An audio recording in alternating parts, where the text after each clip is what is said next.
Magandang hapon, Pilipinas. Narito na ang mga dapat ninyo malaman sa lagay ng panahon. Kahapon lamang ay binantayan natin ang isang low-pressure area sa loob ng Philippine boundary. Ito ay na-develop at naging isang ganap na tropical depression at pinangalan ng Bagyong Karen, ang ika-11 bagyo sa bansa ngayong taong 2016. Dahil dito, asahan ng katamtaman hanggang sa kung minsan ay malalakas na pag-ulan at pagkidlat pakulog dito sa Eastern Visayas at Bicol Region.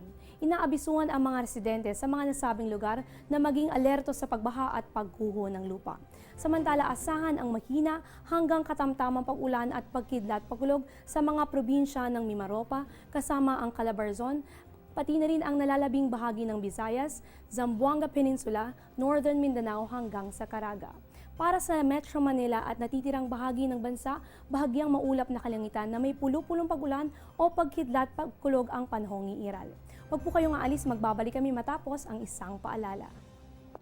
Teng, ang package. Ma'am, sabi ng Air 21 on the road na.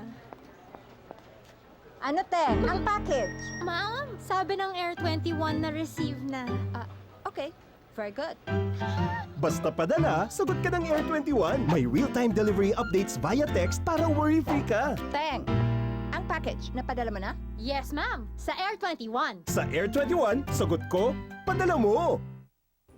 Sa puntong ito, alamin natin ang epekto ng Bagyong Karen sa magiging lagay ng panahon sa mga susunod na araw. Unahin na natin dito sa City of Pines. Bukas po hanggang sa linggo ay maging handa dahil makakaranas ng maulap na kalangitan na magdadala ng mga pag-ulan at pagkidlat paglog, kasama na rin dyan ang mga pagbugso ng hangin. Punta naman tayo dito sa atin sa Metro Manila. Bukas po hanggang sa linggo ay maging handa dahil magiging maulan ng panahon kasama ang mga pagbugso ng hangin. Ang temperatura dito ay maglalaro mula 23 hanggang sa 31 degrees Celsius. Check naman natin dito sa Cebu. Sa susunod na 2 araw ay magiging maulan ng panahon, pero muling sisikat si Haring Araw sa linggo. Ang temperatura ay di tataas ng 32 degrees Celsius. Check naman natin sa Davao. Good weather condition ang iiral bukas hanggang sa linggo. Ang temperatura ay nasa pagitan ng 24 hanggang sa 33 degrees Celsius. Panghuli naman natin sa Zamboanga City.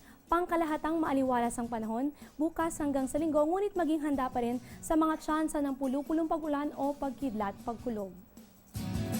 At yan ang latest. Itong Panahon TV kung saan walang pinipiling panahon ang pagbibigay impormasyon. Ako po si Eunice Suntayas, mag-ingat kayo at magandang hapon.